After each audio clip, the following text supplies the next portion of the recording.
तो इस कहानी की शुरुआत में हमें हमारे मेन कैरेक्टर को दिखाया जाता है जो कि अभी अभी सोकर उठा है और इसका नाम है रेओमा ताकेबायाशी और ये इस जंगल में अकेला रहता है। लेकिन इसके पास काफी सारी स्लाइम्स होती हैं जो इसके साथ इसी के घर में रहती हैं। जिसके बाद रेओमा ये बताता है कि स्लाइम्स अलग अलग तरह से इवॉल्व करते हैं और ये इस बात पर डिपेंड करता है कि हम उन्हें क्या खिलाते हैं। और जब इन्हें ग्रीन कैटरपिलर्स खिलाए जाते हैं तो ये स्टिकी स्लाइम्स बन जाते हैं। और यहाँ पर रेओमा के पास अलग अलग तरह के स्लाइम्स होते हैं जिनमें से कुछ पॉइजनस और कुछ तो ऐसे होते हैं जो कि किसी भी चीज को आराम से डाइजेस्ट कर सकते हैं, यहाँ तक कि बोन्स को भी। और फिर अगली सीन में हम ये देखते हैं कि रेओमा जंगल के अंदर निकल जाता है और तभी अचानक वो ये नोटिस करता है कि उसके सामने कुछ लोग खड़े हुए हैं जिनमें से एक बंदा काफी घायल है। और तभी उनमें से एक बंदा रेओमा को देख लेता है और ये बोलता है, हाँ भाई छोटू, तू इस बड़े से जंगल में क्या कर रहा है, वो भी अकेला। और ये सुनने के बाद रेओमा काफी डर जाता है और वो उन्हें अपनी मेडिसिन ऑफर करता है। जिसके बाद ये सारे अपने बंदे को मेडिसिन पिला देते हैं और ये पीने के बाद उसकी जान में जान आ जाती है और ये सारे रेओमा को थैंक्स बोलते हैं। और इसके बाद हम ये देखते हैं कि इस ग्रुप के दो बंदे रेओमा के बारे में बातें कर रहे होते हैं, लेकिन तभी अचानक उनके सामने स्लाइम्स आ जाती हैं जिनको देखकर ये अपनी स्वॉर्ड्स निकाल लेते हैं। लेकिन तभी अचानक रेओमा उनके सामने आ जाता है और ये बोलता है कि प्लीज इन्हें मत मारो, ये मेरी फैमिली का पार्ट है। और तभी उनमें से एक बंदा ये बोलता है कि एक टाइम पर स्लाइम्स मेरी फैमिली का भी पार्ट हुआ करते थे। और ये बंदा अपने आप को टेमर बताता है और टेमर वो लोग होते हैं जो कि जंगली जानवरों को काबू कर सकते हैं। और ये बंदा रेओमा के सामने काफी लंबी लंबी फेंक रहा होता है जिसको सुनकर वो ये सोचता है कि मुझे ऐसा लगता है कि ये बंदा काफी महान है। और इसके बाद हम ये देखते हैं कि रेओमा के सामने एक काफी बड़ी चट्टान आ जाती है जिसके ऊपर वो अपनी मैजिक का इस्तेमाल करता है और उसके अंदर से अपने घर जाने का रास्ता बना लेता है, जिसको देखकर ये सारे लोग काफी चौंक जाते हैं। और जैसे ही ये सारे रेओमा के घर में जाते हैं तो ये घर को देखकर काफी चौंक जाते हैं और एक बंदे को उसके ऊपर शक होना शुरू हो जाता है, कितने बड़े घर में ये बच्चा अकेला रहता है, वो कैसे। और तभी रेओमा उनके पास आ जाता है और उन्हें अपनी मेडिसिन ऑफर करता है, जिसको देखकर वो सारे ये पूछते हैं कि आखिरकार तुम कौन हो। लेकिन तभी रेओमा उनका ध्यान भटका देता है और उन सभी को आइस वाटर सर्व करता है और ये मैजिक देखकर वो सारे हक्के बक्के रह जाते हैं। जिसके बाद ये सारे रेओमा से उसके बारे में पता करते हैं और वो ये कहता है कि मेरा नाम है रेओमा ताकेबायाशी। और ये सुनने के बाद सामने वाला बंदा उसको थैंक्स बोलता है और ये कहता है कि मेरा नाम है रेन हार्ट और ये बंदा पास के ही एक एम्पायर का राजा होता है। और ये सुनने के बाद रेओमा काफी शॉक्ड हो जाता है और उसके सामने सर झुका देता है। और फिर ये सारे अपना अपना इंट्रोडक्शन देना शुरू कर देते हैं और अपना नाम बताते हैं। और वो सारे ये बता रहे होते हैं कि जब वो अपने घायल दोस्त को लेकर टाउन की तरफ जा रहे थे तभी उनकी मुलाकात रेओमा से हो गई। जिसके बाद रेओमा ये बताता है कि वो इस जंगल के अंदर पिछले 3 सालों से रह रहा है। और इसके बाद हम कामी को देखते हैं जो कि एक क्रिस्टल बॉल निकालता है और रेओमा से उसके ऊपर हाथ रखने के लिए बोलता है। और जैसे रेओमा उसके ऊपर हाथ रखता है तो ये बॉल हल्की सी नीली हो जाती है, जिसको देखकर कामी ये बोलता है, ओह तो तुम्हारे पास कोई भी कॉम्बैट स्किल नहीं है। लेकिन रेओमा के जाने के बाद वो सारे उसकी स्किल्स देखकर काफी चौंक जाते हैं क्योंकि ये स्किल्स बहुत ज्यादा होती हैं। और फिर हमें अगले दिन का सीन दिखाया जाता है जहाँ पर ह्यूगस रेओमा से मिलने के लिए आता है और उसे थैंक्स बोलता है। लेकिन इस बार रेओमा उसे दोबारा से अपनी मेडिसिन दे देता है जिससे उसका खून बढ़ जाए। लेकिन ये दवाई काफी गंदी स्मेल कर रही होती है और सारे के सारे लोग ह्यूगस को पकड़ लेते हैं। अबे ओए क्या पिला रहे हो मुझे, इसकी स्मेल काफी गंदी है, कहीं ये नाले का पानी तो नहीं है, अबे रहने दो। लेकिन ये सारे मिलकर उसे दवाई पिला देते हैं। जिसके बाद ये सारे लोग रेओमा को बाय बोलकर यहाँ से चले जाते हैं। लेकिन रेओमा मन ही मन में ये सोच रहा होता है कि मैंने उन्हें जो कहानी बताई थी 3 साल पहले किसी के मरने की, वो कोई और नहीं बल्कि मैं ही था और ये लोग काफी अच्छे थे तो मुझे इनसे झूठ नहीं बोलना चाहिए था। और फिर हमें एक पास्ट का सीन दिखाया जाता है और ये बंदा रेओमा है और यहाँ पर वो ये बता रहा होता है कि ये दुनिया उस दुनिया से काफी अलग है। और वो ये कहता है कि एक दिन मैंने अपने आप को एक अलग जगह पाया जिसको देखकर मैं समझ गया कि मैं मर चुका हूँ। और फिर रेओमा ये बताता है कि उसकी पुरानी लाइफ काफी खराब थी और उसकी जॉब उसे एक न एक दिन जरूर मार देती। और तभी रेओमा उनसे पूछता है कि आखिरकार तुम कौन हो। और सामने बैठे हुए बूढ़े अंकल ये बोलते हैं कि हम सारे भगवान हैं। और फिर ये सारे बताते हैं कि रेओमा को ब्रेन हेमरेज हुआ था जिसकी वजह से उसे 4 बार छींक आई और चौथी बार में रेओमा लुढ़क गया। और ये सुनने के बाद वो काफी शॉक्ड हो जाता है और ये बोलता है, अबे ओए ये कौन सा तरीका है मुझे मारने का, मेरे सर पर बाटली पड़ी, मेरे बाप ने मुझे काफी गालियां दी तब तो मैं नहीं मरा और इससे मैं मर गया, कमाल है। और तभी रेओमा ये बोलता है कि इसका मतलब मैं दोबारा से जन्म लेने वाला हूँ किसी और वर्ल्ड में। और गॉड ये बोलते हैं कि हाँ तुम किसी और वर्ल्ड के अंदर जाने वाले हो लेकिन तुम्हारी शुरुआत 0 से नहीं होगी, मैंने तुम्हारे लिए एक शरीर पहले ही बनाया हुआ है। और तभी गॉडेस ये बोलती है कि हम तुम्हें एक दूसरे वर्ल्ड के अंदर भेजने वाले हैं और साथ में तुम्हें काफी सारी पावर्स भी दी जाएंगी। और ये सारी बातें सुनने के बाद रेओमा इस कॉन्ट्रैक्ट पर साइन कर देता है जिसके बाद उसकी बॉडी ग्लो करना शुरू कर देती है। और गॉड ये बोलते हैं कि अब से तुम्हारी एक न्यू लाइफ शुरू होने वाली है और हम सारे तुम पर नजर रखेंगे। और ये बोलने के बाद सारे के सारे गॉड्स उसे गुड बाय कहते हैं और साथ में अपनी ढेर सारी ब्लेसिंग्स भी दे देते हैं। और ये देखकर रेओमा की आंखों में आंसू आ जाते हैं। और इसके बाद हम यहाँ पर एक और बूढ़े आदमी को देखते हैं जिसका नाम होता है रेन बैट जैमल। और ये वही बंदा है जो कि पहले जैमल किंगडम का ड्यूक हुआ करता था। और यहाँ पर उसकी वाइफ भी होती है जिसका नाम होता है एलाइस जैमल। और फिर हम उसी छोटी लड़की को देखते हैं जिसका नाम होता है एलियारा जैमल जिस पर रेओमा लट्टू है। जिसके बाद ये सारे रेओमा से उसका नाम पूछते हैं और वो ये कहता है कि मेरा नाम है रेओमा ताकेबायाशी और मुझे माफ करना कि मैं आप सभी का स्वागत नहीं कर पाया। और तभी रेन बैट ही बोलते हैं, इसमें तुम्हारी कोई भी गलती नहीं है क्योंकि हम ही खुद बिना बताए तुम्हारे पास आ गए। जिसके बाद वो रेओमा के स्लाइम्स के बारे में पता करते हैं और रेओमा ये बताता है कि हाँ मेरे पास काफी सारे स्लाइम्स हैं। जिसके बाद रेओमा इन सारे स्लाइम्स को एक साथ कंबाइन होने के लिए बोलता है और ये सारे के सारे स्लाइम्स कंबाइन होकर एक काफी बड़े स्लाइम के अंदर बदल जाते हैं। और यहाँ पर रेओमा ये बताता है कि एक बार में 100 स्लाइम्स एक साथ कंबाइन हो सकते हैं अगर वो सारे एक जैसे हों। और ये देखकर सारे काफी शॉक्ड हो जाते हैं। और तभी एलाइस ये बोलती है कि तुमने अकेले ही इतने बड़े स्लाइम को टेम कर लिया है और तुम दुनिया के पहले इंसान हो जिसने ऐसा किया है। और यहाँ पर रेओमा उन्हें बताता है कि उसने 100 अलग अलग स्लाइम्स को अलग अलग टाइम पर टेम किया है और बाद में उन्हें एक साथ कर दिया। और तभी जैमल ये बोलते बोलते हैं कि मुझे ऐसा नहीं लगा था कि मेरी लाइफ में ये रहस्य कभी सॉल्व भी हो पाएगा, पर तुमने ये कर दिखाया। जिसके बाद रियोमा सारे के सारे स्लाइम्स को दोबारा से छोटा होने के लिए बोल देता है और वो सारे छोटे हो जाते हैं। और फिर अगली सीन में हम ये देखते हैं कि रेन रियोमा को एक क्लॉक देता है और ये बताता है कि वो यहाँ पर क्यों आए हैं। और तभी एलियारा ये बताती है कि हमारी फैमिली में काफी लंबे टाइम से स्लाइम्स को टेम किया जाता आ रहा है, और वो ये कहती है कि उसका भी स्लाइम को टेम करने का टाइम आ चुका है। तभी रियोमा उससे पूछता है क्या तुम्हें कोई स्लाइम मिला, पर एलियारा मना कर देती है क्योंकि उसे इसके बारे में कुछ भी पता नहीं होता। जिसके बाद रियोमा उसे एक स्लाइम दिखाता है और ये बताता है कि ये एक ऐसा स्लाइम है जो कि कूड़ा करकट खाकर उसे खाद में कन्वर्ट कर देता है। जिसके बाद वो एलियारा को क्लीनिंग स्लाइम भी दिखाता है और यहाँ पर रियोमा एक डेमो करने के लिए उसके अंदर एक गंदा कपड़ा डाल देता है और ये स्लाइम उसे आराम से क्लीन कर देता है। जिसके बाद एलियारा ये डिसाइड कर लेती है कि वो एक क्लीनर स्लाइम ही टेम करने वाली है। लेकिन यहाँ पर एक दिक्कत होती है कि क्लीनर स्लाइम टेम करने के लिए उसे अपने पीछे का गंदा पसीना खिलाना पड़ता है और ये सारी बातें उन्हें ह्यूगस बता रहा होता है। और तभी उसके मुंह पर पटाख पटाख तमाचे बजते हैं और ये सारे तमाचे वहाँ पर खड़ी हुई लेडीज ने मारे होते हैं। और तभी रियोमा एलियारा को ये बताता है कि ये सारी बातें सच हैं। लेकिन ये सारी बातें सुनने के बाद भी एलियारा अपनी बातों पर डटी रहती है कि वो क्लीनर स्लाइम को ही टेम करने वाली है। और फिर अगली सीन में हम ये देखते हैं कि एलियारा नहाकर अपने पीछे का गंदा पसीना एक बाल्टी में कलेक्ट कर लेती है और निकल जाती है स्लाइम को टेम करने के लिए। और फिर वो शाम को एक स्लाइम के साथ वापस आती है। और इसके बाद हम ये देखते हैं कि एलाइस रियोमा को अपने साथ चलने के लिए बोलती है, पर रियोमा अब भी थोड़ा कंफ्यूज होता है कि उसे इनके साथ जाना चाहिए या फिर नहीं। और तभी एलियारा उसे अपने साथ चलने के लिए बोलती है और उसकी बातें सुनकर रियोमा उनके साथ जाने के लिए तैयार हो जाता है। और जब रियोमा उन सभी को ये बताता है कि उसके पास अपना आइटम बॉक्स है, तो ये सुनने के बाद वो सारे शॉक्ड हो जाते हैं। और फिर हमें रात का सीन दिखाया जाता है जहाँ पर रियोमा अपना सारा का सारा सामान अपने आइटम बॉक्स के अंदर रख रहा होता है। जिसके बाद वो गॉड्स की मूर्तियों के पास जाता है और उनसे बातें करना शुरू कर देता है और ये बताता है कि ये मेरी पहली ट्रिप है और मुझे नहीं पता कि मैं कब वापस आऊंगा। और फिर अगले दिन रियोमा अपने घर का रास्ता बंद कर देता है और उन सभी के साथ निकल जाता है। और जब ये सारे सफर में जा रहे होते हैं तभी एलियारा रियोमा से ये पूछती है क्या तुम्हारे पास अर्थ और स्पेस के एलिमेंट्स के साथ साथ वाटर और फायर के एलिमेंट्स भी हैं? जिस पर रियोमा ये बोलता है कि हाँ, मेरी ग्रैंड मदर ने मुझे बताया था कि मैं इन चारों एलिमेंट्स पर कंट्रोल कर सकता हूँ। जिसके बाद रेन उसे बताता है कि जिनके पास ये चारों एलिमेंट्स होते हैं वो किसी भी एक एलिमेंट को मास्टर नहीं कर सकते। और ये सुनने के बाद रियोमा स्माइल करता है क्योंकि उसे अपनी ग्रैंड मदर की बात याद आ जाती है क्योंकि उन्होंने भी यही बात बोली थी। जिसके बाद रियोमा उन सभी को ये बताता है कि वो कुछ टाइम पहले एल्केमी भी ट्राई कर रहा था। और ये सुनने के बाद वो सारे चौंक जाते हैं। और फिर हमें ये दिखाया जाता है कि रियोमा ने इस सफर को कैसे एंजॉय किया और ये सारा सफर उसके लिए बड़ी आराम से गुजर रहा था। और फिर अगली सीन में हम ये देखते हैं कि बाहर काफी तेज बारिश हो रही होती है और तभी जैमिल ये बोलते हैं कि वैसे तो इन दिनों में बारिश नहीं होती। जिसके बाद रेन इस कार्ड से बाहर निकलता है और बाहर जाकर ये देखता है कि लैंडस्लाइड की वजह से पूरा का पूरा रास्ता ब्लॉक हो चुका है। और तभी कैमी ये बोलता है कि मुझे ऐसा लगता है कि इस जगह पर काफी खतरा है। और तभी रेन अपने अर्थ मैजिक का इस्तेमाल करने के बारे में सोचता है ताकि वो इस पूरी जगह को साफ कर सके। और तभी हम रियोमा को देखते हैं जिसके मन में अजीब सा ख्याल आता है और वो रेन की हेल्प करने के लिए बाहर जाने लगता है और वो अपना स्टिकी स्लाइम से बना हुआ रेन कोट पहन लेता है। जिसको देखकर जैमिल काफी इंप्रेस होते हैं और ये बोलते हैं अरे वाह, ये रेन कोट तो काफी अच्छा है और मुझे ऐसा लगता है कि हमें टाउन में जाकर इसका बिजनेस शुरू कर देना चाहिए। और फिर हम रियोमा को देखते हैं जो कि उन सभी की हेल्प करने के लिए बाहर पहुंच जाता है और अपने मैजिक से बारिश को रोक देता है। और यहाँ पर रियोमा उन सभी को ये बताता है कि ब्रेक रॉक और रॉक मैजिक को अलग अलग इस्तेमाल करने की बजाय उन्हें एक साथ में भी इस्तेमाल किया जा सकता है। जिसके बाद रियोमा उन सभी को ये मैजिक करके दिखाता है और अपने सामने पड़ी हुई काफी सारी रेत में से ब्लॉक्स निकाल लेता है। जिसके बाद वो अपने स्लाइम्स की हेल्प से इन सारे ब्लॉक्स को साइड कर देता है और सारा रास्ता साफ हो जाता है। और ये देखकर एलाइस उसे गले से लगा लेती है। और तभी रियोमा ये बोलता है कि ये काम काफी मुश्किल था, लेकिन मुझे इस बात की खुशी है कि मैंने ये कर दिखाया। और फिर 3 दिन के लंबे सफर के बाद ये सारे उस टाउन के अंदर पहुंच जाते हैं। और फिर अगली सीन में हम दोबारा से रियोमा को देखते हैं जो कि फाइनली माइनिंग टाउन गिमोल के अंदर पहुंच गया है। और वो ये बताता है कि इतने साल जंगल में बिताने के बाद अब वो 3 सालों के बाद फाइनली एक टाउन के अंदर पहुंच गया है। और इस टाउन को माइनिंग टाउन इसलिए कहा जाता है क्योंकि यहाँ पर हमेशा माइनिंग चलती रहती है, पर इस जगह पर पहले से माइनिंग काफी कम हो चुकी है। और इसी चीज को देखने के लिए रेन हार्ट की पूरी फैमिली यहाँ पर आई हुई होती है। और फिर अगली सीन में हम दोबारा से रियोमा को देखते हैं जो कि रेन हार्ट की पूरी फैमिली के साथ चर्च जा रहा होता है ताकि वो वहाँ पर जाकर अपना आईडी कार्ड बनवा सके। और ये आईडी कार्ड किसी बंदे के स्टैट्स के बारे में जानने के लिए काफी जरूरी है। और फिर ये सारे चर्च के अंदर पहुंच जाते हैं जहाँ पर इन सभी को एक लड़की मिलती है जो कि रियोमा को लेकर एक रूम के अंदर आ जाती है और उसे उसका स्टेटस बोर्ड दे देती है और ये बताती है कि जो मैं कहूँ तुम्हें वही स्टेप्स फॉलो करने हैं। और इसके बाद रियोमा अपने स्टेटस बोर्ड को नीचे रख देता है और जैसे वो सामने रखी हुई क्रिस्टल बॉल को छूता है तो एक काफी तेज रोशनी होती है और वही तीनों गॉड्स उसके सामने आ जाते हैं और उसे ऐसा लगता है कहीं मैं दोबारा से मर तो नहीं गया। और यहाँ पर ये सारे गॉड्स बताते हैं कि उन्होंने रियोमा को थोड़े टाइम के लिए अपने पास बुलाया है, लेकिन वो थोड़ी देर के बाद उसे वापस भेज देंगे। और तभी रियोमा को ये बात पता चलती है कि गॉड्स ने उसे ओरेकल स्किल दे दी है जिससे वो गॉड से बात कर सकता है। और यहाँ पर ये सारे गॉड्स रियोमा के घर की तारीफें कर रहे होते हैं। और तभी रियोमा ये बोलता है कि ये सारा काम स्लाइम्स ने किया है। और तभी गॉड गेन ये बोलते हैं कि सबसे पहले स्लाइम्स को मैंने ही बनाया था और ये स्लाइम्स अनगिनत बार इवॉल्व हो सकते हैं, लेकिन कुछ टाइम के बाद ये सारे स्लाइम्स अपने एनवायरमेंट में लॉक हो गए थे और यहाँ तक कि नए स्लाइम भी बनना बंद हो गए थे। जिसके बाद वो ये बताते हैं कि रियोमा ने इन सभी को दोबारा से नया पोटेंशियल दिया। और भाई गॉड से अपनी तारीफ सुनने के बाद रियोमा अंदर ही अंदर काफी खुश हो रहा होता है। और यहाँ पर गॉड्स ये बताते हैं कि रियोमा पहला इंसान नहीं है जो कि इस वर्ल्ड के अंदर आया है, उससे पहले भी एक लड़की यहाँ पर आ चुकी है जिसने इस वर्ल्ड के अंदर आने के बाद टेमिंग मैजिक को काफी अच्छे से सीख लिया और उसी लड़की ने इस वर्ल्ड के अंदर the taming school of magic बनाया और फिर उसने जैमिल फैमिली के मेंबर से शादी कर ली और तभी से ये गॉड्स उस फैमिली पर अपनी ब्लेसिंग्स दे रहे हैं। जिसके बाद गेन ये बताते हैं कि एलियारा की मॉम उनकी साइड का एक बंदा स्टीरियोटिपिकल ओटाकू था, जिसके पास काफी खतरनाक पावर्स थी और उसने इन पावर्स का इस्तेमाल काफी अच्छे तरीके से किया, जिससे कोई भी उसे हरा नहीं पाया। और तभी कुफू ये बोलता है कि रियोमा उसके कंपैरिजन में काफी ज्यादा अच्छा है, क्योंकि ये अपने फैसले अपने दिमाग से लेता है। और तभी गेन ये बताते हैं कि हमारे अलावा भी काफी सारे गॉड्स हैं, और यहाँ तक कि गॉड ऑफ मैजिक और गॉड ऑफ वॉर ने तुम्हें देख लिया है और उन सभी ने तुम्हें अपनी ब्लेसिंग्स दी हैं। जिसके बाद हम ये देखते हैं कि रियोमा की बॉडी दोबारा से ग्लो करना शुरू कर देती है और वो फिर से अपने रियल वर्ल्ड के अंदर आ जाता है, जहाँ पर हम ये देखते हैं कि रियोमा को उसका स्टेटस बोर्ड मिल जाता है। और फिर अगली सीन में हम जैमिल को देखते हैं, जो कि ये बोलते हैं कि मुझे ऐसा लगता है कि तुम अभी काफी छोटे हो और बहुत सारे लोग तुम्हारी इस ताकत का इस्तेमाल गलत कामों के लिए कर सकते हैं। जिसके बाद रियोमा भी ये डिसाइड कर लेता है कि वो अपने मैजिक को ज्यादा इस्तेमाल नहीं करेगा। जिसके बाद एलियारा उससे उसकी मैजिक कैपेसिटी के बारे में पता करती है। वो ये कहता है कि 1,98,000। और यहाँ पर एक और बंदा खड़ा होता है जिसका नाम होता है सेबस, और वो ये बताता है कि ज्यादा मैजिक होना भी एक दिक्कत की बात है, क्योंकि न्यू मैजिक सीखने में और उसे कंट्रोल करने में थोड़ी बहुत दिक्कतें आती हैं। और जब रियोमा एलियारा से उसकी मैजिक कैपेसिटी के बारे में पता करता है तो वो ये कहती है कि मेरी कैपेसिटी 2 लाख है। और ये सुनने के बाद रियोमा काफी शॉक्ड हो जाता है और वो ये सोचता है कि इसे ये ताकत उसी बंदे से मिली होगी। जिसके बाद एलियारा रियोमा से ये प्रॉमिस करवा लेती है कि वो उसे मैजिक सिखाएगा। और फिर अगली सीन में हम ये देखते हैं कि ये सारे टेमर गिल्ड के अंदर पहुंच जाते हैं और यहाँ जाने के बाद एलियारा और रियोमा इसके अंदर रजिस्टर करवा देते हैं। और इस गिल्ड के अंदर अब एक नया रूल आ चुका है और अब बंदों की रैंक उनके मॉन्स्टर्स पर डिपेंड करती है जिन्हें वो टेम करते हैं। और यहाँ पर रियोमा के पास स्लाइम्स हैं तो उसका लेवल काफी कम होगा। और ये सारी बातें सुनने के बाद जैमिल उसे एडवेंचरर गिल्ड के अंदर जाने के लिए बोलते हैं, जहाँ पर रियोमा की स्किल्स का टेस्ट होता है, जहाँ पर वो पहले टेस्ट को बड़ी आराम से पार कर देता है। और फिर अगले टेस्ट में हम ये देखते हैं कि रियोमा को उड़ते हुए टारगेट्स के ऊपर निशाना लगाना होता है और वो बड़ी आराम से इनके ऊपर निशाना लगा रहा होता है। और तभी अचानक हम ये देखते हैं कि एक साथ 4 टारगेट्स उसकी तरफ आ रहे होते हैं और रियोमा एक ही बार में उनके ऊपर निशाना लगा लेता है। और ये देखकर सारे लोग हैरान हो जाते हैं। और इसके बाद हम ये देखते हैं कि वो बंदा जो कि रियोमा का टेस्ट ले रहा होता है वो उसके ऊपर एक नाइफ फेंक देता है, पर रियोमा बड़े आराम से उसको डॉच कर लेता है और अपने अर्थ मैजिक का इस्तेमाल करके जमीन के अंदर से एक नीडल निकाल लेता है और इस बंदे के ऊपर हमला कर देता है। और ये देखकर इस बंदे की फट जाती है और वो टेस्ट को यहीं पर खत्म कर देता है और ये बताता है कि मेरा नाम है वॉर्गन और मैं एडवेंचरर गिल्ड का मास्टर हूँ। जिसके बाद वॉर्गन सभी को ये बताता है कि रियोमा ने सारे टेस्ट पास कर लिए हैं। और ये सुनने के बाद एलियारा काफी खुश हो जाती है। और फिर अगली सीन में हम ये देखते हैं कि वॉर्गन रियोमा का नाम एडवेंचरर गिल्ड के अंदर लिख देता है और उसे उसका कार्ड दे देता है जिसके ऊपर उसका रैंक जी लिखा हुआ होता है। और यहाँ पर वॉर्गन उसे जी से स्टार्ट करने के लिए कहता है। और इसके बाद हमारा सीन चेंज होता है और हम ये देखते हैं कि रियोमा एडवेंचरर गिल्ड के अंदर अपने लिए जॉब ढूंढ रहा होता है और यहाँ पर उसे अपने लिए एक जॉब भी मिल जाती है और वो ये सोचता है कि मैं इस जॉब को आराम से कर सकता हूँ। जिसके बाद रियोमा अपने स्लाइम्स को एक पेटी के अंदर डालकर अपने मिशन के लिए निकल जाता है और जैसे ही वो एक घर का दरवाजा नॉक करता है तो अंदर से एक लड़की बाहर आती है और उसके घर में से काफी गंदी बदबू आ रही होती है। जिसके बाद रियोमा इस लड़की को अपना नाम बताता है और ये कहता है कि मैं एडवेंचरर गिल्ड से आया हूँ यहाँ पर सफाई करने के लिए और ये जॉब क्लीनिंग की होती है। तभी रियोमा अपने मन में ये सोचता है कि मैं पहली बार एक कैट बीस्ट को देख रहा हूँ। और ये सारी बातें सुनने के बाद ये लड़की रोना शुरू कर देती है और ये कहती है कि मेरा नाम है मिया और थैंक्स तुम मेरे घर को साफ करने के लिए आ गए। और ये देखकर रियोमा को अंदर ही अंदर चिंता होने लगती है, अरे यार कहीं ऐसा तो नहीं होगा कि मेरा पहला मिशन मेरा आखिरी मिशन बन जाए, क्योंकि इसको देखकर मुझे काफी अजीब लग रहा है और इसका तो नाम भी मिया है। और इसके बाद हम रियोमा को देखते हैं जो कि मिया के घर के अंदर आ जाता है और यहाँ पर काफी सारा कूड़ा पड़ा होता है। जिसके बाद मिया उसे अपनी कहानी बताना शुरू करती है कि एक दिन यहाँ पर अचानक से थोड़ा कूड़ा आया, फिर देखते ही देखते यहाँ पर कूड़ा बढ़ने लगा और किसी ने भी इसे साफ करने से मना कर दिया और वो ये सारी बातें बताते हुए रो रही होती है। और इसके बाद हम रियोमा को देखते हैं जो कि पास ही में एक बिल्डिंग के अंदर जाता है और वहाँ जाने के बाद अपना एक स्कैवेंजर स्लाइम निकाल लेता है। जिसके बाद ये स्लाइम छोटे छोटे स्लाइम्स के अंदर बढ़ जाता है और यहाँ का सारा कूड़ा खाकर खत्म कर देता है। और फिर वो मिया के घर जाकर भी उसके घर का सारा कूड़ा अपने स्लाइम से खत्म करवा देता है और यहाँ तक कि वो टूटी हुई वॉल को भी अपने स्टिकी स्लाइम से सही कर देता है। और ये सारा कुछ देखकर मिया इमोशनल हो जाती है। जिसके बाद वो बार बार रियोमा को थैंक्स बोल रही होती है और रियोमा उससे पूछता है क्या ये जॉब कंप्लीट हुई और वो हाँ बोलकर इस कॉन्ट्रैक्ट पर साइन कर देती है। और साइन करने के साथ साथ वो रियोमा का अमाउंट भी बढ़ा देती है। और ये सारा कुछ कंप्लीट करने के बाद रियोमा यहाँ से जा रहा होता है और ये सोचता है कि मुझे ऐसा लगता है कि मैं इस वर्ल्ड के अंदर रह सकता हूँ। जिसके बाद वो गिल्ड के अंदर पहुँच जाता है जहाँ पर उसे उसके काम की कमाई मिल जाती है, यानी कि उसकी मेहनत का पसीना, और ये अमाउंट काफी ज्यादा होता है। और तभी अचानक यहाँ पर वॉर्गन आ जाता है जो कि रियोमा को लेकर अपने साथ बैठ जाता है और ये पूछता है आखिरकार तुमने उसके घर का काम खत्म कर ही दिया। और ये सुनने के बाद रियोमा चौंक जाता है और ये पूछता है क्या तुम उसे जानते हो। जिस पर वॉर्गन ये कहता है कि हाँ मैं उसे जानता हूँ, वो भी तुम्हारी तरह ही एक एडवेंचरर है, पर उसके घर काफी ज्यादा कूड़ा था और मुझे लगा नहीं था कि कोई उसे साफ करेगा। जिसके बाद वॉर्गन उससे बोलता है कि मेरे पास तुम्हारे लिए काम है। रियोमा कहता है कि मैं ये बात अच्छे से जानता हूँ कि तुम बोलोगे कि मुझे गवर्नमेंट टॉयलेट साफ करना है, लेकिन फिर भी रियोमा उसकी बातों को मान लेता है। और फिर अगली सीन में हम ये देखते हैं कि रियोमा रेनहार्ट फैमिली के सामने बैठा होता है और उन्हें ये सारा कुछ बता रहा होता है कि किस तरह से ये सारे टॉयलेट्स इतने गंदे हैं और कोई भी उन्हें साफ नहीं कर रहा है। और ये सारी बातें सुनने के बाद जैमिल समझ जाते हैं कि हमारे टाउन के अंदर पैसों का घपला हो रहा है और जिन्हें पैसे मिलने चाहिए उन्हें ये पैसे नहीं मिल रहे हैं, इसलिए वो काम नहीं कर रहे हैं। और ये सारी बातें रियोमा बड़ी ध्यान से सुन रहा होता है और तभी जैमिल ये बोलते हैं कि मैं इसकी जड़ तक जाऊंगा, ये माफी के लायक नहीं है। और फिर अगली सीन में हम ये देखते हैं कि रियोमा अपने स्लाइम्स को लेकर टॉयलेट साफ करने के लिए पहुंच जाता है, लेकिन तभी वो ये नोटिस करता है कि ये टॉयलेट्स काफी बड़े बड़े होते हैं और गिनती में 30 होते हैं। लेकिन इसके बाद भी वो ये डिसाइड करता है कि वो इन सारे टॉयलेट्स को साफ करने वाला है। जिसके बाद उसके सारे के सारे स्कैवेंजर स्लाइम्स अपने काम पर लग जाते हैं और यहाँ पर रियोमा भी अपने मैजिक का इस्तेमाल कर रहा होता है। जिसके बाद वो एक टॉयलेट को साफ कर देता है और ये कहता है चलो एक गया, अब 29 बाकी हैं। और तभी अचानक रियोमा इस बात को नोटिस करता है कि उसके स्लाइम्स पहले से ज्यादा बढ़ चुके हैं और वो इवॉल्व कर रहे हैं। और फिर अगली सीन में हम ये देखते हैं कि रियोमा ये सारी बातें बताने के लिए गिल्ड के अंदर आ जाता है, लेकिन यहाँ पर रेनहार्ट फैमिली पहले से ही खड़ी होती है और यहाँ आने के बाद रियोमा उन सभी को ये बताता है कि मैं उस काम को पूरा करना चाहता हूँ और तब तक आप सभी लोगों को उस जगह से दूर रखना। और रियोमा ये सारा कुछ इसीलिए बोल रहा होता है कि उस जगह पर काफी गंदगी होती है जिससे काफी भयानक बीमारी होने का खतरा हो सकता है और इसीलिए वो इस काम को अकेले करने के लिए कहता है, क्योंकि जितने ज्यादा लोग इसके अंदर इन्वॉल्व होंगे ये खतरा उतना ही ज्यादा बढ़ जाएगा। जिसके बाद एलाइस उसे बोलती है कि तुम एक काम करो, अपने स्लाइम्स को ये काम करने दो। पर रियोमा ये बोलता है कि वो मेरे बिना ये काम नहीं कर सकते और उन्हें ऊपर का एरिया क्लीन करने में थोड़ी बहुत दिक्कतें आती हैं, तो मुझे उनके साथ जाना होगा और आप चिंता मत करो, मैं ये संभाल लूंगा। जिसके बाद वो इन सभी को अपना स्टेटस बोर्ड दिखाता है और ये कहता है कि ये देखो मेरी बॉडी काफी केपेबल है और मैं इस काम को आराम से कर सकता हूँ और अगर मुझे कुछ हुआ भी तो मैं आराम से ठीक हो जाऊंगा। और फिर अगली सीन में हम ये देखते हैं कि रियोमा अपने स्लाइम्स के साथ टॉयलेट साफ करने के लिए पहुंच जाता है और यहाँ पर उसकी हेल्प के लिए कुछ बंदे भी होते हैं जो कि लोगों को अंदर जाने से रोकेंगे ताकि वो इफेक्ट ना हो। और यहाँ पर उसकी हेल्प करने के लिए जेफ, असागी, लिपिन, एना, मिजेलिया और सीलिया को रखा जाता है और लास्ट में वही लड़की होती है यानी कि मिया। और फिर अगली सीन में हम ये देखते हैं कि रियोमा अपने काफी सारे स्लाइम्स को एक साथ जोड़कर एक काफी बड़ा स्कैवेंजर स्लाइम बना देता है। जिसके बाद वो अपने काम पर लग जाता है और ये सारे स्लाइम्स बड़ी तेजी से इस पूरे टॉयलेट को साफ कर रहे होते हैं और एकदम चमका रहे होते हैं बिना कॉलिन के और बिना लाल और नीले हार्पिक के। जिसके बाद जैमिल फैमिली रियोमा की हेल्प करने के लिए वहाँ पर कुछ खाना और दवाइयाँ भेजती है जो कि बाहर खड़ी हुई बीस्ट गर्ल ले लेती है। जिसके बाद वो अपना काम करके अपनी दवाइयाँ और खाना खा लेता है और सारे लोग उसे रेस्ट करने के लिए बोल रहे होते हैं, लेकिन रियोमा उन्हें मना कर देता है और दोबारा से काम पर लग जाता है और ये देखकर सारे लोग उससे बहुत ही ज्यादा इम्प्रेस हो जाते हैं। और फिर देखते ही देखते उसके स्कैवेंजर स्लाइम्स और भी ज्यादा बढ़ने लगते हैं और ये 1000 से 3000 हो जाते हैं। और जैसे ही 3 दिन खत्म होते हैं तो रियोमा ये सारे टॉयलेट साफ कर देता है और ये देखकर सारे बहुत खुश हो रहे होते हैं और यहाँ पर मिया उसे गले से लगा लेती है। जिसके बाद रियोमा एडवेंचरर गिल्ड के अंदर जाकर ये सारी रिपोर्ट्स दे देता है और तभी वॉर्गन ये बोलता है कि तुमने काफी अच्छा काम किया, अब जाकर तुम आराम करो। लेकिन ये बंदा दोबारा से अपने काम पर निकल जाता है और इसे काम करते करते सुबह हो जाती है और वो ये सोचता है कि मैंने काफी लंबे टाइम से ऐसे काम नहीं किया। जिसके बाद वो अपनी पास्ट लाइफ को याद करना शुरू कर देता है जब वो सुबह से लेकर रात तक काम किया करता था और जब वो अपना काम खत्म करके घर जाया करता था तो उसकी मॉम उसका स्वागत करने के लिए हमेशा तैयार रहती थी। और यहाँ पर रियोमा अपनी मॉम को याद कर रहा होता है कि चाहे मैं घर कितना भी लेट गया हूँ वो हमेशा उठी रहती थी मेरा स्वागत करने के लिए। और इसके बाद वो ये बताता है कि एक दिन अचानक से उसकी मॉम मर गई, लेकिन उसकी आंखों से एक भी आंसू नहीं निकला, बस उसे ऐसा लगा कि उसके दिल में एक काफी बड़ा छेद हो गया है और वो ये सोचता है कि मैंने अपनी पास्ट लाइफ में जो भी खोया है वो मुझे दोबारा नहीं मिल सकता। और फिर अगली सीन में हम ये देखते हैं कि जैसे रियोमा दरवाजा खोलता है तो पूरी की पूरी जैमिल फैमिली उसका इंतजार कर रही होती है और उसके सामने खड़ी होती है और ये देखकर वो काफी चौंक जाता है और अचानक से रोना शुरू कर देता है। जिसको देखकर एलाइस ये बोलती है कि आखिरकार तुम रो क्यों रहे हो, मुझे बस पुराने दिनों की याद आ गई। और ये सुनने के बाद एलाइस उसे हक कर लेती है और तभी एलियारा ये बताती है कि तुम हमें एक फैमिली की तरह मानते हो, ये काफी अच्छी बात है और हम भी तुम्हारी फैमिली हैं। और ये सारी बातें सुनकर रियोमा और भी ज्यादा रोना शुरू कर देता है और ये सोचता है कि मुझे ऐसा लगता था कि मैंने जो खोया है वो मुझे कभी भी वापस नहीं मिलेगा, लेकिन अब मुझे ऐसा लग रहा है कि वो सारा कुछ मुझे दोबारा से मिल गया है। और फिर अगली सीन में हम ये देखते हैं कि एलियारा खाना बना रही होती है और साथ में एलाइस भी उसकी हेल्प कर रही होती है। और तभी सेबस यहाँ पर आता है और ये कहता है कि अगर तुमने खाना बना लिया हो तो क्या मैं रियोमा को उठा दूं। और इसके बाद हम ये देखते हैं कि ये सारे बैठकर आराम से खाना खा रहे होते हैं, जहाँ पर रियोमा एलियारा से ये पूछता है क्या तुम ये सब बनाने के लिए इतनी जल्दी उठी। वो कहती है कि ये सब मैंने अकेले नहीं बनाया। जिसके बाद रियोमा ये खाना खाता है और उसे ये खाना काफी पसंद भी आता है। और यहाँ पर एलियारा उससे पूछती है क्या तुम मुझे मेरे मैजिक के साथ खेलना सिखा सकते हो। रियोमा बोलता है क्यों नहीं, मैंने तुमसे प्रॉमिस किया था। और इसके बाद ये सारे बैठकर आराम से खाना एंजॉय करने लगते हैं। और फिर अगली सीन में हम ये देखते हैं कि रियोमा एलियारा को लेकर बाहर आ जाता है ताकि उसे मैजिक के बारे में थोड़ा बहुत सिखा सके। और वो उससे पूछता है कि तुम तो फायर और आइस मैजिक का इस्तेमाल करती हो, क्यों है ना। जिसके बाद वो एलियारा को फायर की एक छोटी सी ट्रिक करके दिखाता है जिससे वो काफी खुश हो जाती है। और इसके बाद रियोमा उसे एक वाटर मैजिक वाली ट्रिक करके दिखाता है और बबल्स बनाना शुरू कर देता है। और जैसे ही एलियारा ये बबल्स बनाती है तो उसके बबल्स फूट जाते हैं। जिसके बाद रियोमा उसे ये बताता है कि तुम्हें एक स्टिकी स्लाइम इमेजिन करना है। और जैसे वो दोबारा से इन बबल्स को बनाती है तो इस बार वो नहीं फूटते। और तभी अचानक हम ये देखते हैं कि रियोमा वाटर मैजिक से एक बॉल बना देता है और ये सारे उस बॉल से खेलना शुरू कर देते हैं। जिसके बाद रियोमा उन सभी को एक और ट्रिक करके दिखाता है और वो इस बॉल की शेप को चेंज करके एक फिश बना देता है। और ये देखकर सारे काफी खुश हो रहे होते हैं और ये देखकर एलियारा के अंदर भी कॉन्फिडेंस आ जाता है। जिसके बाद एलियारा अपने मैजिक की प्रैक्टिस करना शुरू कर देती है और यहाँ पर कैमी रियोमा को फायर मैजिक सिखा रहा होता है। जिसके बाद वो एक फायर एरो बनाता है और सामने फेंकता है जिससे सामने एक छोटा सा छेद हो जाता है। लेकिन रियोमा पहले अटेम्प्ट में उससे काफी अच्छा परफॉर्म करता है। और फिर देखते ही देखते रियोमा एक के बाद एक मैजिक सीखना शुरू कर देता है और ये सारे मैजिक काफी कमाल के होते हैं। जिसके बाद रियोमा विंड, आइस और फायर की शील्ड बनाना भी सीखता है और वही पूछता है कि अगला मैजिक कौन सा है। और तभी कैमी ये बोलता है कि मेरे ख्याल से मैंने तुम्हें सारा कुछ सिखा दिया है और मुझे इतना ही आता था। जिसके बाद सेबस यहाँ पर आ जाता है और रियोमा उसे अपना टेलीपोर्टेशन मैजिक दिखाना शुरू कर देता है। और इसके बाद सेबस उसे डायमेंशन होम मैजिक करना भी सिखाता है और ये एक ऐसा मैजिक है जिसके अंदर काफी सारा सामान रखा जा सकता है और यहाँ तक कि लिविंग थिंग्स भी। जिसके बाद रियोमा इसकी बार बार प्रैक्टिस कर रहा होता है और लास्ट में वो कामयाब हो जाता है और सेबस ये देखकर काफी खुश होता है। और फिर अगली सीन में हम ये देखते हैं कि ये सारे गिमूल की एक माइन के अंदर जा रहे होते हैं और इन सभी का गोल होता है कि एलियारा को मोस्टर कॉम्बैट में ट्रेन करना। और यहाँ पर जैमिल फैमिली ये बता रही होती है कि हमारी फैमिली के अंदर एक बच्चे को हर चीज में काफी अच्छा होना जरूरी है, चाहे वो मैजिक हो या फिर पढ़ाई। इसका मतलब इस फैमिली में रहना काफी मुश्किल है। अगर मैं इस फैमिली में रहता तो पक्का मैं यहाँ से भाग जाता, क्योंकि भाई ना तो मेरे पास मैजिक है और पढ़ाई वो तो मुझसे होती नहीं है। और इसके बाद ये सारे सारे माइन के पास पहुंच जाते हैं, जहाँ पर रियोमा अपने स्लाइम्स को बाहर निकाल लेता है और ये सारे अलग अलग माइंस के अंदर जा रहे होते हैं, यानी कि रेनहार्ट का ग्रुप किसी और माइन में जा रहा होता है। और जाते हुए कैमी रियोमा को ये बताता है कि रेनहार्ट और वो सभी लोग काफी स्ट्रॉन्ग हैं। अगर वहाँ पर मॉन्स्टर्स हुए भी तो ये सारे उन्हें आराम से टपका देंगे। और जब ये सारे आगे जा रहे होते हैं तभी अचानक इनके सामने एक मैंटिस आ जाता है, जिसको देखकर ह्यूगस ये बताता है कि अगर यहाँ पर एक है इसका मतलब यहाँ पर कुछ और भी होंगे। जिसके बाद एलियारा इस मैंटिस के ऊपर अपनी आइस मैजिक से अटैक करती है, पर उसका निशाना चूक जाता है और ये मैंटिस उनके ऊपर अटैक करने के लिए आगे आ रहा होता है। लेकिन तभी एलियारा दोबारा से एक आइस एरो बनाती है और इस मैंटिस का काम 25 कर देती है। और ये देखकर कैमी काफी इंप्रेस हो जाता है, अरे वाह तुम्हारी स्किल तो कमाल की है। जिसके बाद रियोमा के स्लाइम्स इस मैंटिस को खाना शुरू कर देते हैं और जैसे ये सारे आगे जाते हैं तभी अचानक इनके सामने काफी सारे मैंटिस आ जाते हैं। जिसके बाद रियोमा अपनी मैजिक का इस्तेमाल करता है और इन सारे के सारे मैंटिस को मौत के घाट उतार देता है। और ये देखकर सारे बंदे चौंक जाते हैं और जैसे जैसे ये सारे आगे जा रहे होते हैं तभी इनके सामने अलग अलग तरह के मॉन्स्टर्स आते हैं और ये उन सभी को पेलते हुए आगे निकल जाते हैं। और फिर अगली सीन में हम ये देखते हैं कि ये सारे माइन से बाहर आ जाते हैं, जहाँ पर रेनहार्ट का ग्रुप ये बताता है कि उन्हें माइन के अंदर बैट्स का पूरा ग्रुप मिला। और तभी अचानक रियोमा ये नोटिस करता है कि जमीन पर लाल मिट्टी पड़ी होती है और वो ये सोचता है मेरे ख्याल से ये तो ऑक्सीडाइज आयन है। जिसके बाद रियोमा अपनी एल्केमी का इस्तेमाल करता है और इस मिट्टी से आयन को अलग कर देता है और ऑक्सीजन को भी बाहर निकाल कर उड़ा देता है। और ये सारा कुछ देखकर रेनहार्ट के फादर यानी कि जैमिल ये बोलते हैं क्या ये वही एल्केमी है जिसके बारे में तुम हमें बता रहे थे? और फिर रियोमा हाँ बोलता है और वो ये कहते हैं मैं तो ये भूल गया कि मुझे तुम्हें किसी से मिलवाना है। जिसके बाद जैमिल उसे लेकर एक बंदे के पास आते हैं और ये बंदा रियोमा की एल्केमी देखकर काफी चौंक जाता है और ये बोलता है मुझे अपने ऊपर बिल्कुल भी विश्वास नहीं हो रहा कि मेरे सामने एक असली एल्केमिस्ट खड़ा हुआ है। और वो उसकी सारी चीजों को देखकर काफी हैरान हो रहा होता है। और फिर ये बंदा इन सारी चीजों को बेचने की जिम्मेदारी ले लेता है। लेकिन तभी रियोमा ये बोलता है मैं नहीं चाहता कि किसी को भी इसके बारे में पता चले कि ये सारी चीजें मैंने बनाई हैं। जैमिल कहते हैं हाँ ये बिल्कुल सही बोल रहा है, क्योंकि इसकी एज भी 11 साल है। और सच बात तो ये है कि अगर किसी को भी इसके बारे में पता चला तो वो इसे किडनैप भी कर सकते हैं। और तभी रेनहार्ट ये बोलता है कि मैं ये चाहता हूँ कि इस सारे सामान का प्रॉफिट सारा का सारा रियोमा को मिले। जिसके बाद सारे लोग उसे लेने के लिए फोर्स करना शुरू कर देते हैं और तभी रियोमा की आंखों में आंसू आ जाते हैं। इतने सारे अच्छे लोग जो मेरी परवाह करते हैं, आखिरकार यही होती है असली खुशी। और इसके बाद हमारा सीन चेंज होता है और हम ये देखते हैं कि वॉर्गन सभी को ये बता रहा होता है कि जो भी लोग उस टॉयलेट के काम में घपला कर रहे थे वो पकड़े गए। और इसके बाद वो इन सभी को एक और न्यू जॉब दे देता है और ये जॉब माइंस के अंदर मॉन्स्टर्स को मारने की होती है। और ये काम शुरू करने के लिए ये सारे कल जाने वाले हैं। और तभी रियोमा ये सोचता है कि इसी तरह से मुझे इस एडवेंचरर गिल्ड में अपना दूसरा काम मिला, यानी कि दूसरा मिशन।